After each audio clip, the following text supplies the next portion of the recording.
अब आते हैं हम थ्योरम्स पर, प्रोबेबिलिटी से एसोसिएटेड जो थ्योरम्स हैं वो सेक्शन पर आ गए।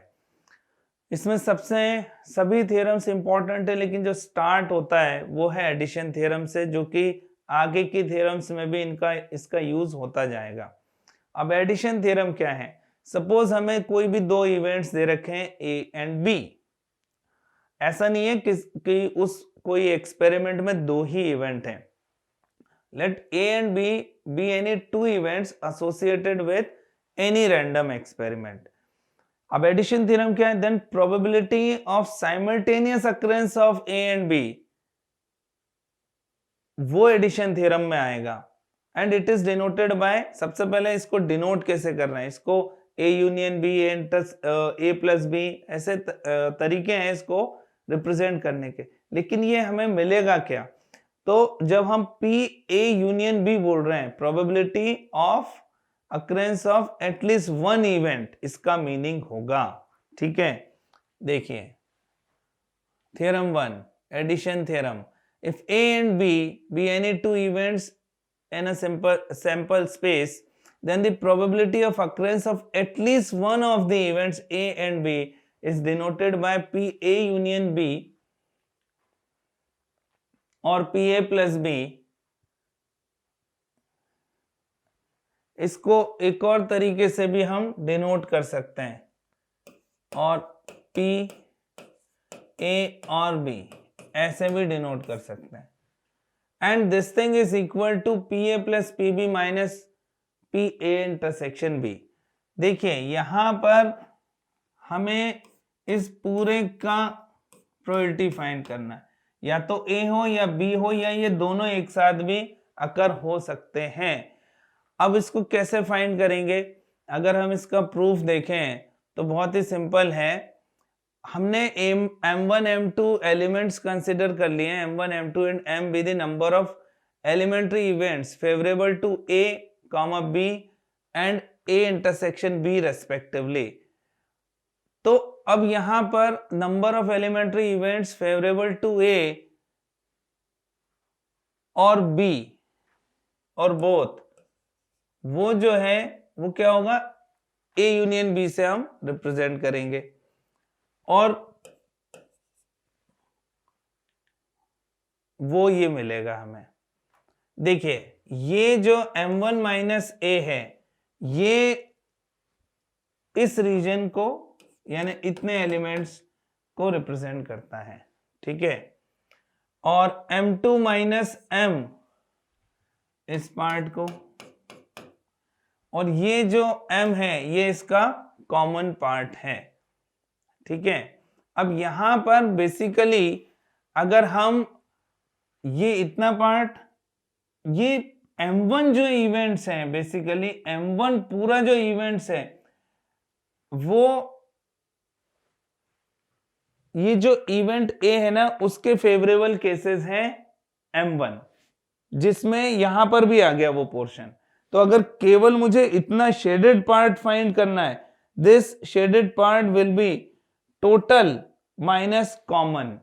ए में जो टोटल नंबर ऑफ एलिमेंट्स हैं वो M1 है, तो यहां पर M1 क्या है? Number of elements favourable to A, M2 number of elements favourable to B, और M with number of elements favourable to A intersection B।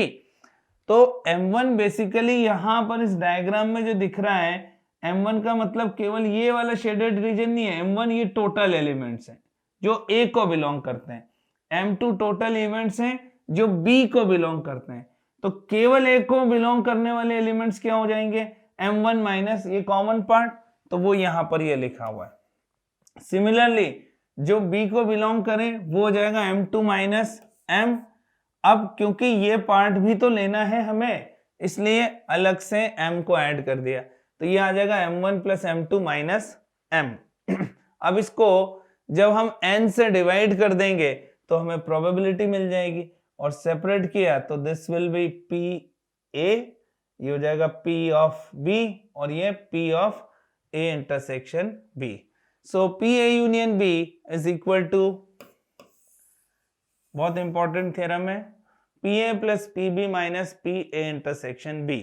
और अगर इवेंट्स म्यूचुअली एक्सक्लूसिव हुए तो फिर पी ए इंटरसेक्शन बी 0 हो जाएगा।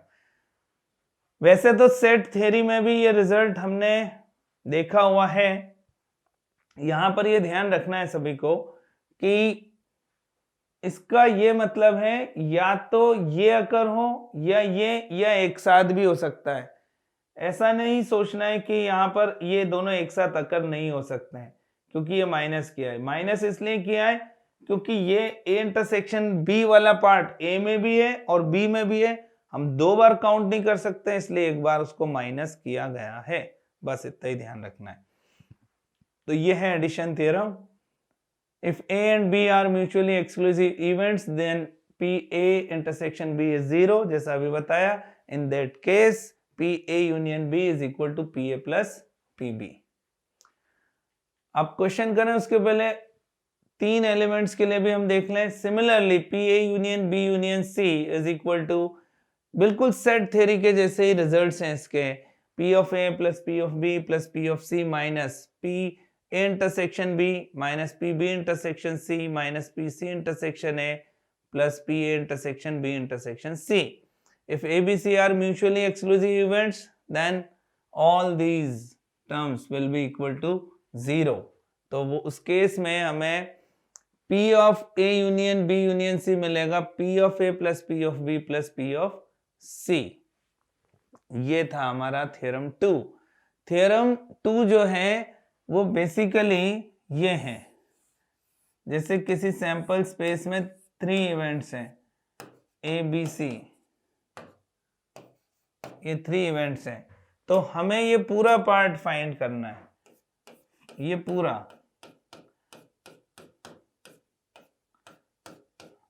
अब इसमें जब P ऑफ A लिखा है तो ये जो पार्ट है, part which is common to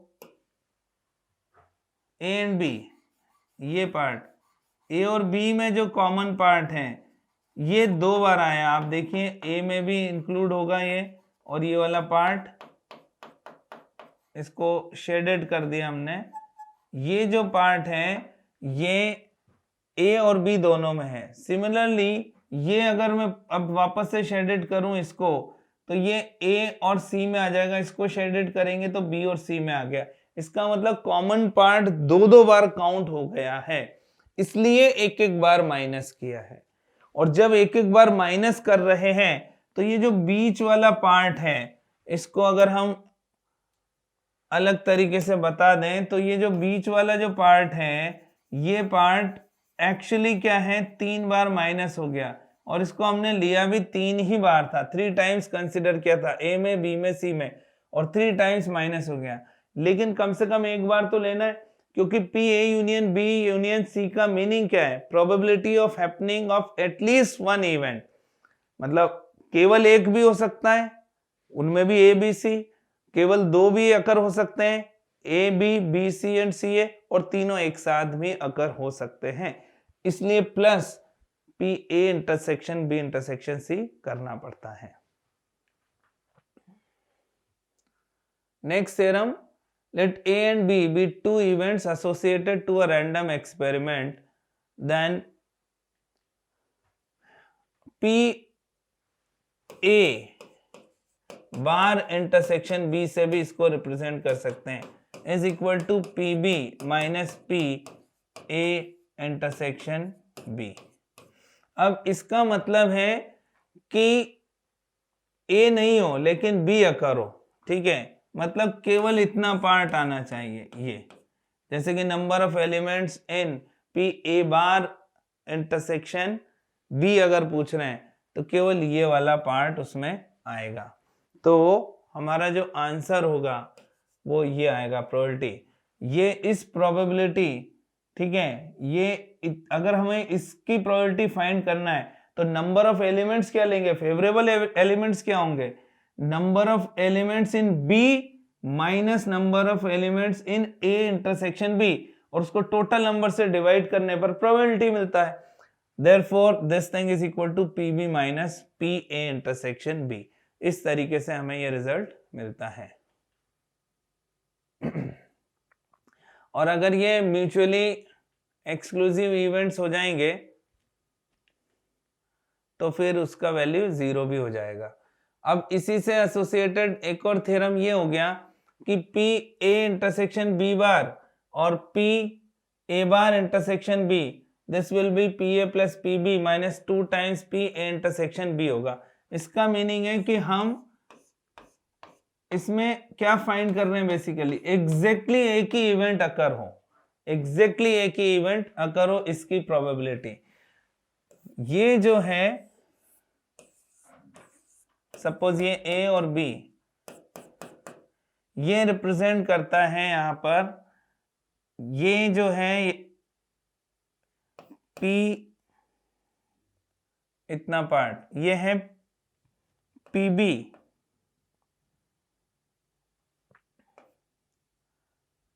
ए नहीं हो लेकिन बी हो, ठीक है, ए नहीं हो ये पूरा पार्ट, ठीक है। तो ये रिप्रेजेंट करता है PB minus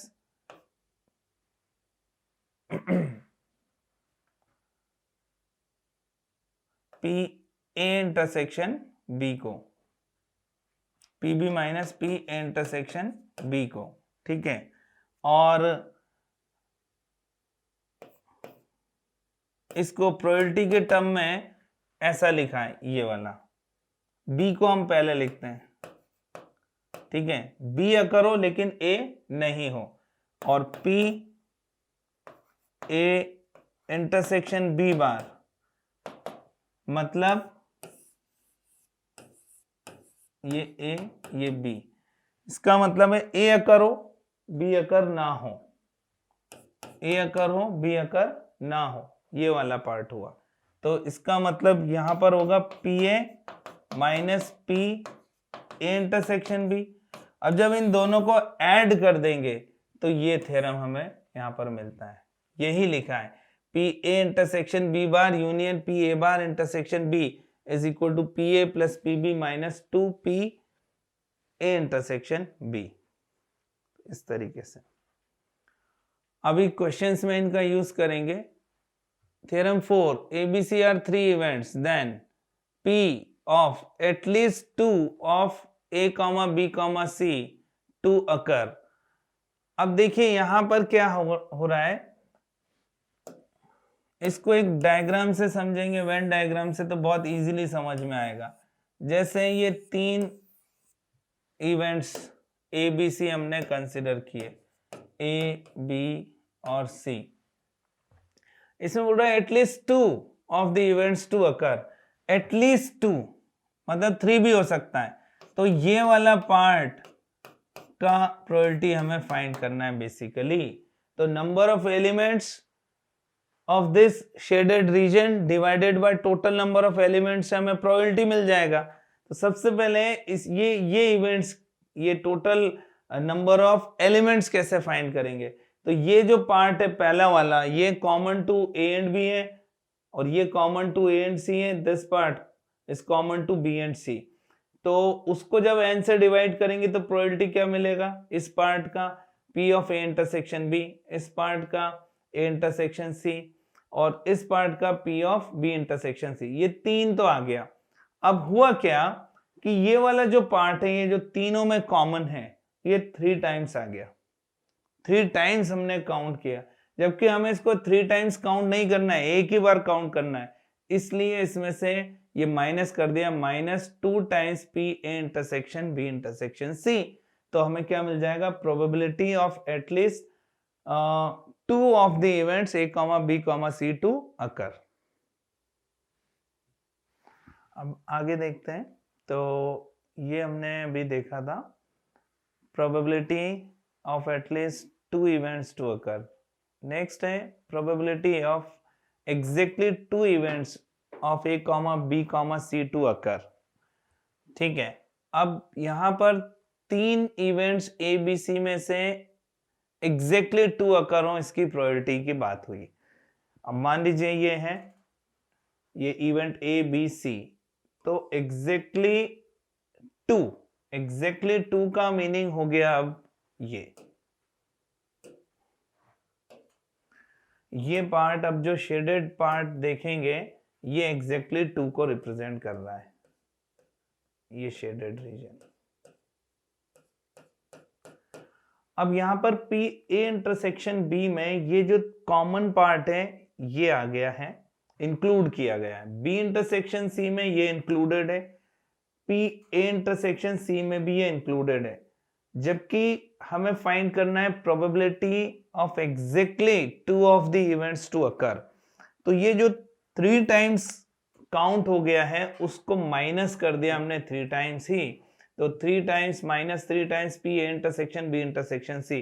therefore probability of occurrence of exactly 2 of the events, है ना, out of A comma B comma C is equal to P A intersection B plus P B intersection C plus P C intersection A minus P 3 times P A intersection B intersection C. इस तरीके से हम find कर सकते हैं। हम इसको एक अलग तरीके से भी लिख सकते हैं कि ये दोनों अकर हो। अभी मल्टीप्लिकेशन थ्योरम हम बाद में देखेंगे, लेकिन इंटरसेक्शन का मीनिंग क्या होता है, ये अकर हो, ये अकर हो और ये अकर ना हो, ठीक है, एंड को रिप्रेजेंट करता है बेसिकली। तो कोई दो एक अकर हो एक साथ लेकिन तीसरा अकर ना हो, तो इस तरीके से भी इस बात को लिखा जा सकता है, बताया जा सकता है। थर्ड है P of exactly one of the events to occur, exactly one events to occur। अब यहां पर जो हम फाइंड कर रहे हैं वो इसको फाइंड कर रहे हैं, ये इस रीजन में जो इवेंट्स होंगे वो हमारे लिए फेवरेबल इवेंट्स की तरह होंगे, ये फेवरेबल इवेंट्स है, ठीक है। तो जब हम P of A लिखते हैं तो P of A में P of A plus P of B plus P of C में ये दो दो के कॉमन वाला पार्ट भी आ गया है और वो दो दो बार आया है, और ये जो बीच वाला पार्ट है ये 3 टाइम्स काउंट किया है। तो ये P A, ये वाला जो पार्ट है जो A और B दोनों में है ये 2 टाइम्स आया है, तो -2 P A इंटरसेक्शन B। ये पार्ट भी 2 टाइम्स है, -2 P B इंटरसेक्शन C। ये भी 2 टाइम्स है, -2 P तीसरा वाला ये रहा C इंटरसेक्शन A, ये माइनस कर दिया। अब ये 2 टाइम्स यानी कि टोटल यहां पर हम देखेंगे तो 6 टाइम्स ये बीच वाला कॉमन पार्ट माइनस हुआ। इंक्लूड हमने 3 टाइम्स किया था, A में B में और C में, तो टोटल 3 टाइम्स इंक्लूड किया और 6 टाइम्स माइनस हो गया। तो जितने टाइम्स एक्स्ट्रा इंक्लूड किया था उतने ही टाइम्स हमें उसको माइनस करना होगा। तो उसको कंपनसेट करने के लिए यहाँ पर 3 times P intersection B intersection C को ऐड कर दिया। तो अब जो शेडेड रीजन आपको दिख रहा है ये वो रिक्वायर्ड रीजन है जिसकी हमें प्रोबेबिलिटी फाइंड करना था, और इसका रिजल्ट ये है। डायग्राम बनाने के बाद बहुत आसानी से हम इसको समझ सकते हैं, और इसको हम एक अलग तरीके से भी देख सकते हैं कि B नहीं हो C नहीं हो लेकिन A हो, क्योंकि एग्जैक्टली ये कोई भी 2 अकर ना हो और तीसरा वाला अकर हो, तो इस तरीके से भी हम इसको बता सकते हैं। अब इस पर कुछ क्वेश्चंस लेते हैं। जैसे ये फर्स्ट क्वेश्चन है, if P of A equal to 3/8 P of B 1/3 P A intersection B is also given, then find P A union B and P A intersection B।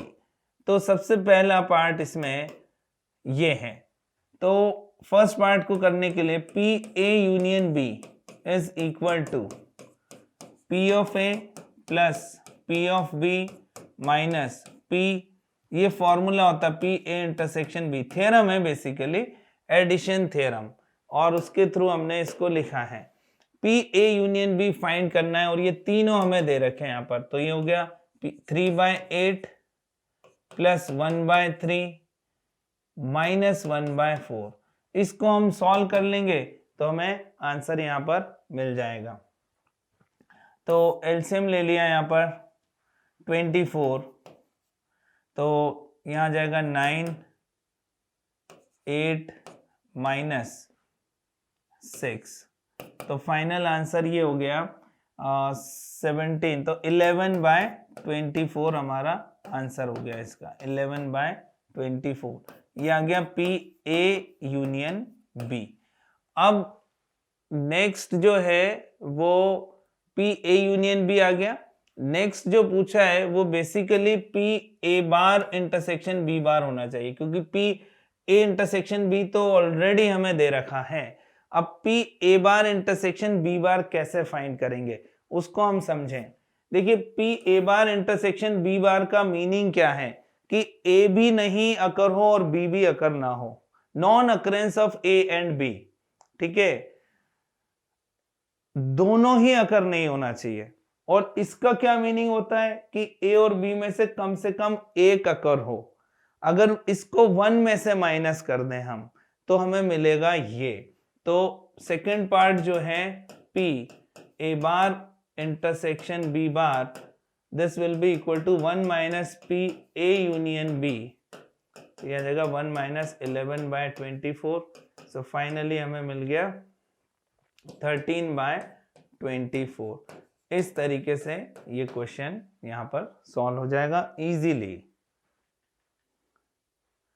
और देखते हैं इस क्वेश्चन में पी ए बार दे रखा है, P B, और एक और इंफॉर्मेशन है A and B are mutually exclusive events.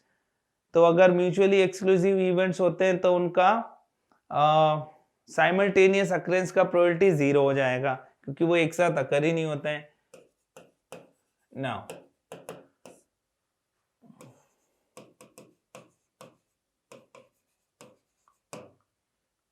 P A bar is equal to 3/5 implies that 1 minus PA is equal to 3/5. So P of A is equal to 1 minus 3/5 means 2/5 and PB is equal to 1/3. PA intersection B is equal to 0. तो find करना है P A bar intersection B bar. सबसे पहले P A union B find करना पड़ेगा। Now P A union B, P A union B is equal to P A plus P B minus P, ये तो theorem है, P A intersection B. अब ये जो पी ए है ये हमने फाइंड किया था अभी 2/5, पी बी 1/3 और ये है 0। तो ये एलसीएम लिया 15, 3, 6 प्लस 5, तो ये हो गया 11/15। ये तो आ गया 11/15। हमें फाइंड करना है P A bar intersection B bar. So P A bar intersection B bar is equal to 1 minus P A union B. यहां से हमें मिल जाएगा 4/15। ये इसका आंसर हो गया।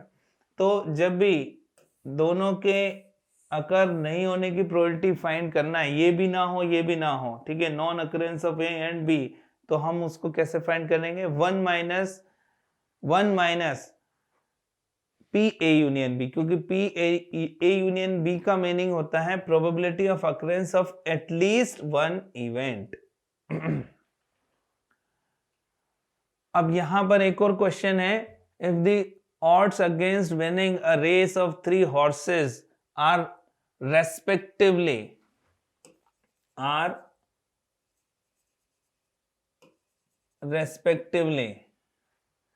3:1, 4:1 and 5:1, what is the probability that one of these horses will win? तो देखिए यहां पर सबसे पहले वो जो हॉर्सेस हैं उनको ए बी से हम डिनोट कर देते हैं कि अगर ए हॉर्स उस रेस को जीतता है तो उस इवेंट को हम बोल रहे हैं ए। तो यहां पर P ऑफ ए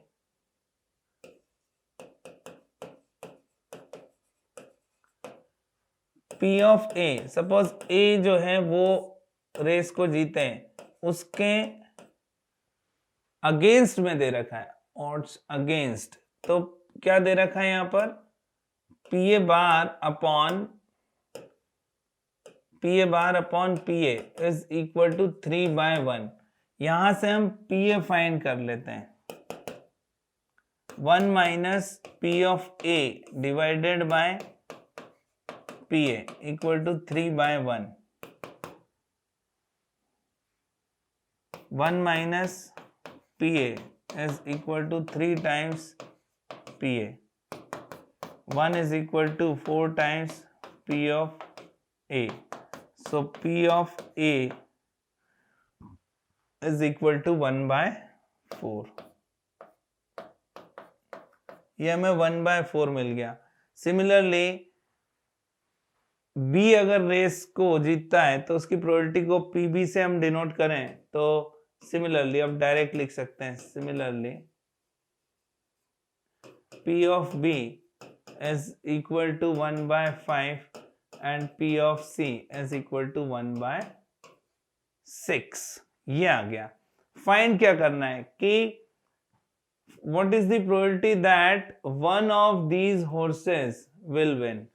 इनमें से कोई एक हॉर्स इस रेस को जीते. अब यहां पर एक खास बात है, यानी कम से कम कोई एक तो जीते इन तीनों में से. तो हमें फाइंड क्या करना है? P A union B union सी.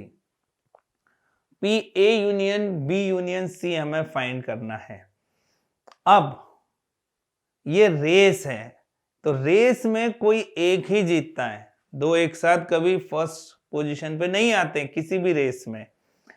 तो इसका मतलब ये जो ए बी सी जो कि हॉर्सेस के द्वारा रेस को जीतने के इवेंट्स हैं वो म्यूचुअली एक्सक्लूसिव है. अगर हॉर्स ए अगर रेस को जीतता है तो बी नहीं जीत सकता है. It means P A union B union C is equal to P A plus P B plus P C. तो ये हो जाएगा 1/4 प्लस 1/5 प्लस 1/6. ये हमें यहाँ पर मिल जाएगा. और फिर इसका जब एलसीएम लेंगे तो 60 आ जाएगा एलसीएम. और इसको सॉल्व कर लेते हैं.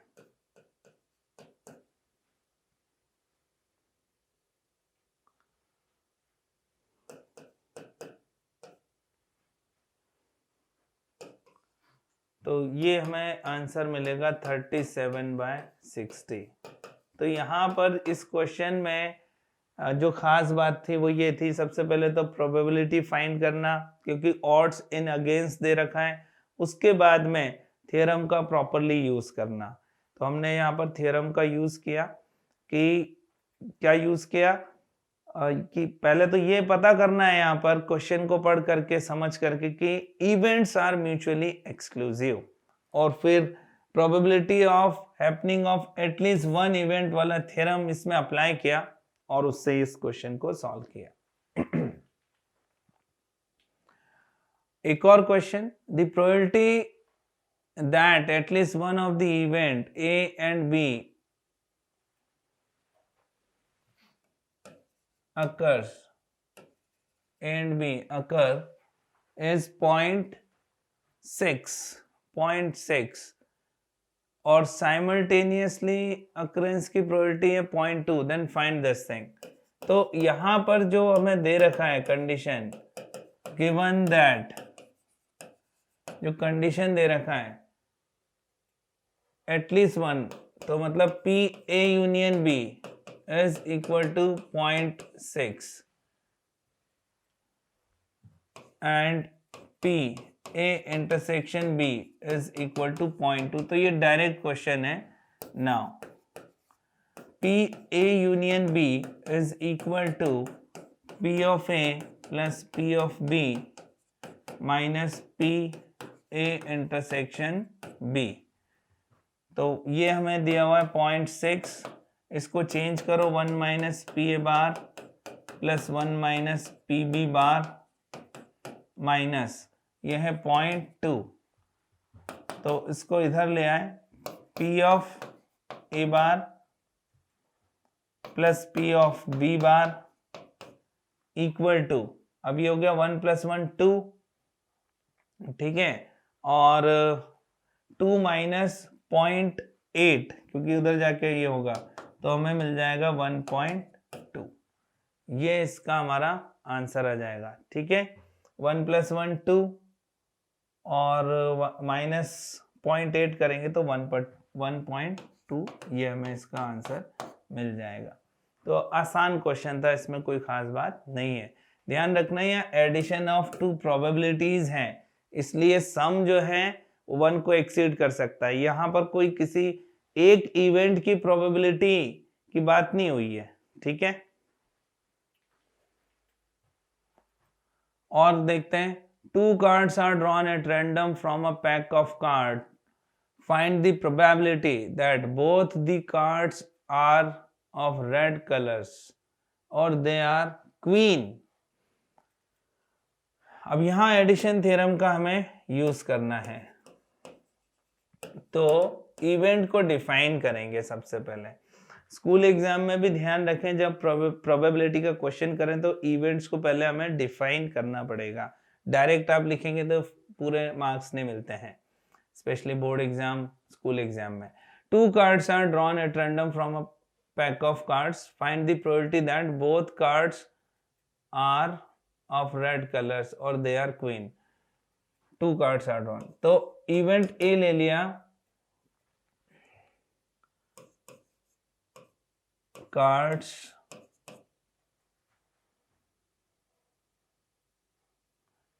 दोनों कार्ड की बात आ रही है ना, बोथ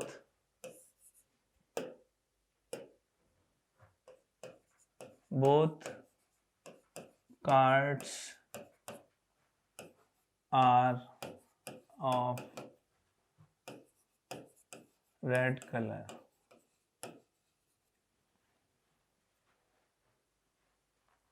और बी इवेंट ले लिया, they are queen, both cards are queen card।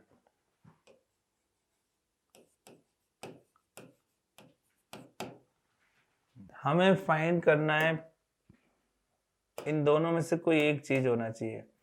अब पहले तो P A union B find करना है, तो बेसिकली ये हो जाएगा P of A plus P of B, theorem से according to the theorem P A intersection B, ये है। अब P A क्या आएगा, both cards are of red colour. Red colour के टोटल 26 कार्ड्स होते हैं, तो 26 C2 अपॉन 52 C2, कोई दिक्कत नहीं है, plus both the cards are queen cards, तो क्वीन टोटल कितनी होती है 4 C2 अपॉन 52 C2, फिर माइनस कर दिया, इसमें से 2 रेड क्वीन होती हैं। ठीक है, तो ये दोनों इवेंट एक साथ भी अकर हो रहे हैं और उसका फेवरेबल केस 1 होगा। दोनों क्वीन जो रेड क्वीन है उनमें से दोनों को सिलेक्ट करने का एक ही तरीका 2C2 अपॉन 52 C2। अब इसको जब हम सॉल्व करेंगे तो हमें फाइनल आंसर मिल जाएगा। तो ये हो गया 52 C2, तो एलसीएम है 26 C2 plus 4 C2 minus 2 C2। इसको सॉल्व कर लेते हैं। 26 C2 का मतलब हो गया 26 इंटू 25 बाय 2, 4 C2 6 होता है और ये minus 1 upon 52 C2, 52 into 51 whole by 2। अब इसको सॉल्व कर लेंगे तो हमें ये आंसर मिल जाएगा। तो यहाँ पर ये हो गया 13, ठीक है, और 25 है, इसको 13 से मल्टीप्लाई कर लिया,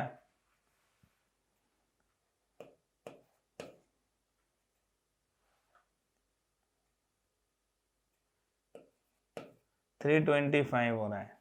ठीक है,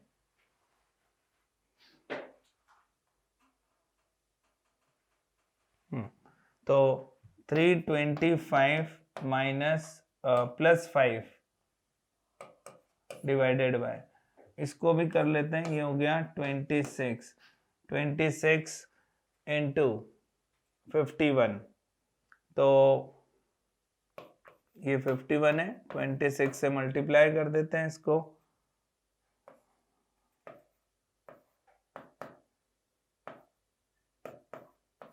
वैसे तो ये कैलकुलेशन वाला पार्ट है, 1326, ठीक है।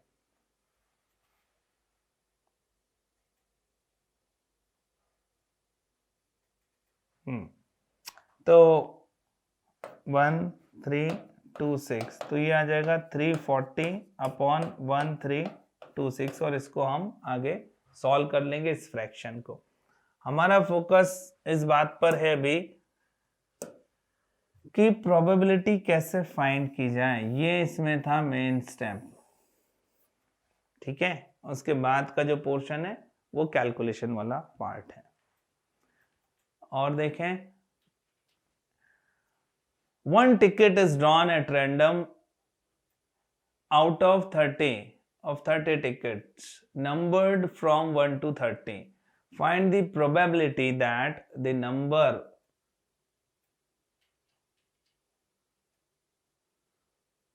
of the ticket होगा ये, number on the ticket is a multiple of 5 or 7.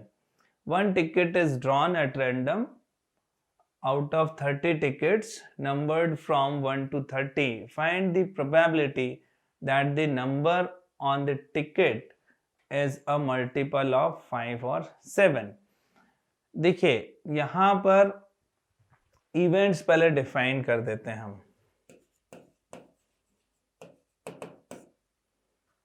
Event A हो गया नंबर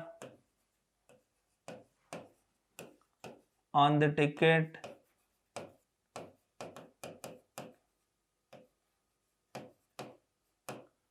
इज मल्टीपल ऑफ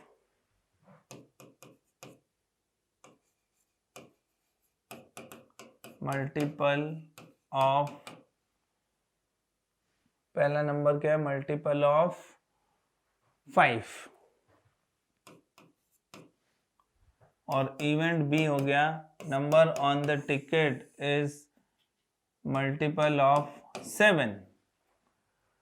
अब हमें फाइंड करना है पी ए यूनियन बी, तो ये क्या होगा, P A plus P B minus P A intersection B. अब यहाँ जो पहला नंबर जो कि मल्टीपल ऑफ 5 और मल्टीपल ऑफ 7 दोनों हो, वो 35 हो सकता था, लेकिन यहाँ पर मैक्सिमम जो वैल्यू है उस टिकट पे, जो मैक्सिमम नंबर हो सकता है वो है 30। It means P A intersection B यहाँ पर इस क्वेश्चन में 0 है। तो इसका मतलब ये हुआ कि this thing is equal to P of A plus P of B.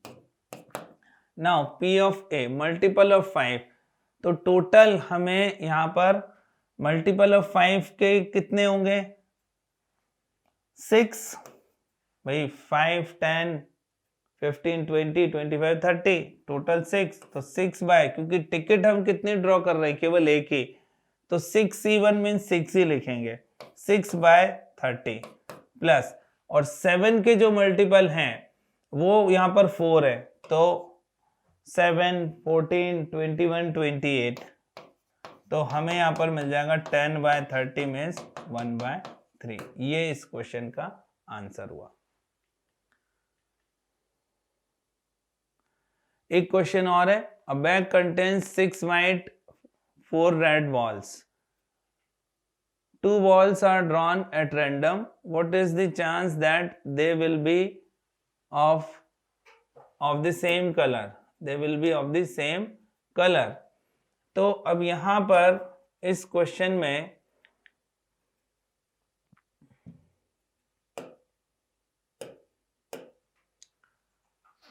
इसको देखते हैं, इवेंट को डिफाइन करना पड़ेगा। तो इवेंट ए हो गया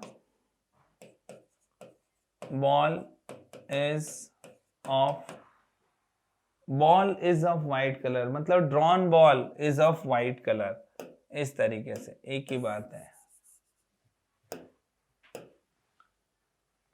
इवेंट ए हो गया drawn ball is of white colour.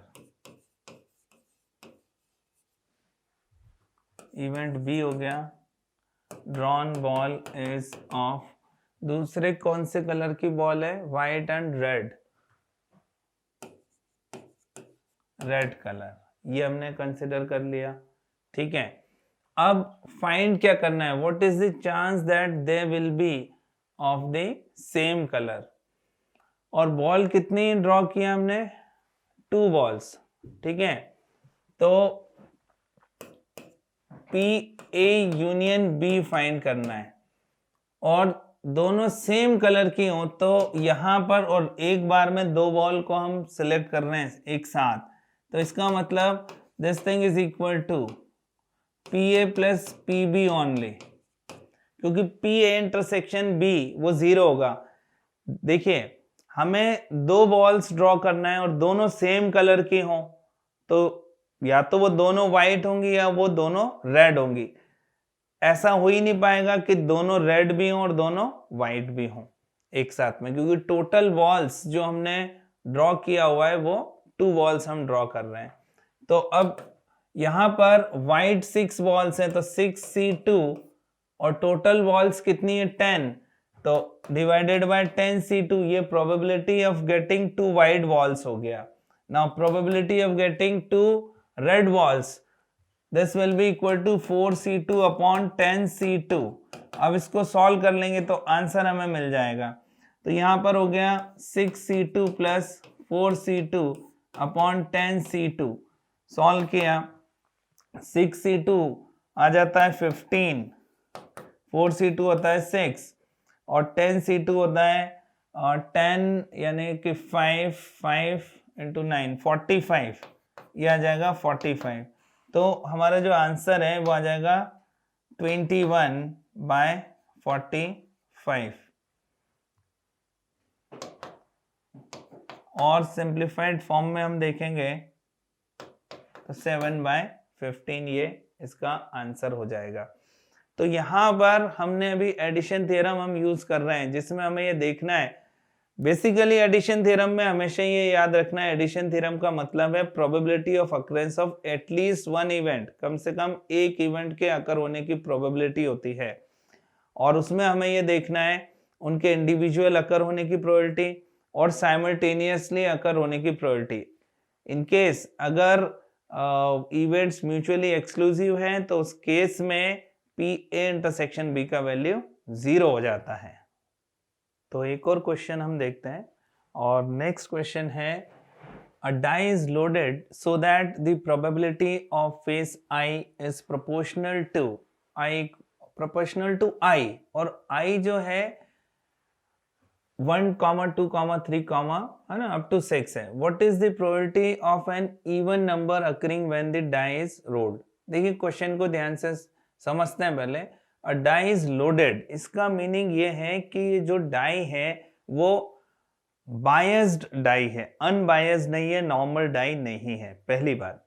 दूसरी किस तरीके से बायस्ड है, probability of face I is proportional to I, ये उसका जो फेस आई है मतलब फर्स्ट फेस के आने की प्रोबेबिलिटी उसी के प्रोपोर्शनल है, आई के ही प्रोपोर्शनल है, यानी प्रोपोर्शनल टू 1 बोल सकते हैं, फिर proportional to 2, proportional to 3, phase 6 के लिए प्रोपोर्शनल टू 6, इस तरीके से proportional to I.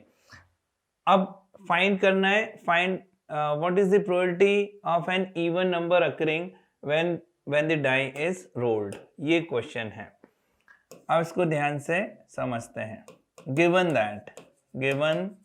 That suppose सबसे पहले हम यहां पर E1, E2, E3 ये फेसेस हम डिफाइन कर देते हैं और उनके अकर होने की प्रोबेबिलिटी को फाइंड करेंगे। फिर late E1 be the phase 1 to occur. ऐसे ही या EI कर देते हैं, EI be the phase I to occur. तो E1, E2, E3 अपने आप phase 1, phase 2, phase 3 इस तरीके से हो जाएंगे.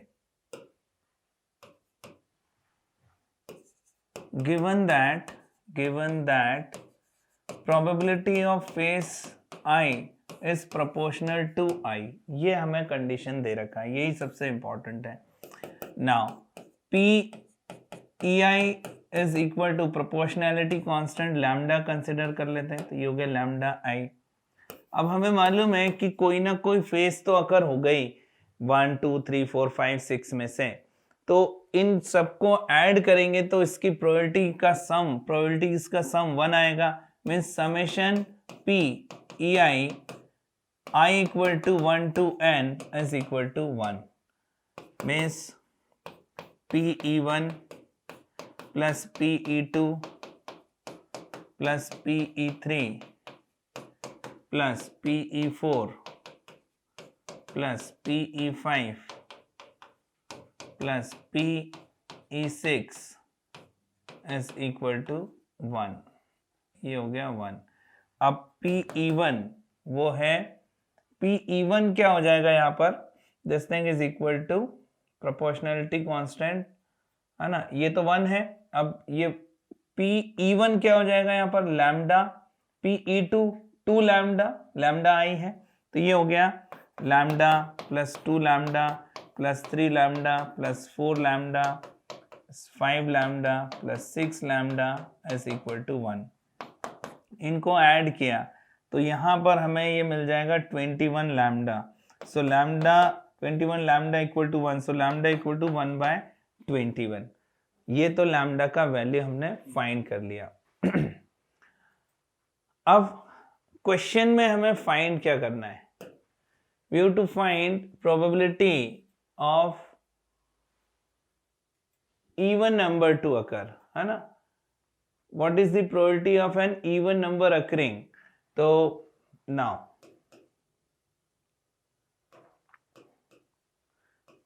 फाइंड करना है PE2.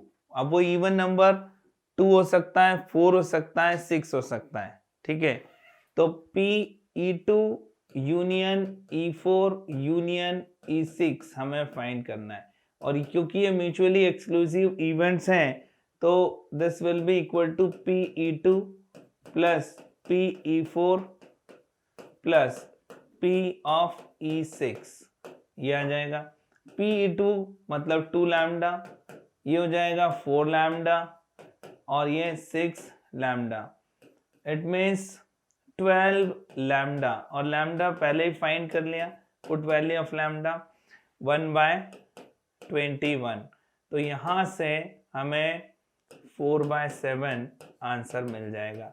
तो ये एक अच्छा क्वेश्चन है. इस टाइप का क्वेश्चन IIT JEE में आ भी चुका है. कई बार वो डाइस को बायस्ड कर देंगे, और वो जो बाइसिंग करेंगे वो कैसी होगी वो सब डिपेंड करता है क्वेश्चन के ऊपर जो उनको पूछना है. ठीक है, बढ़िया क्वेश्चन था ये.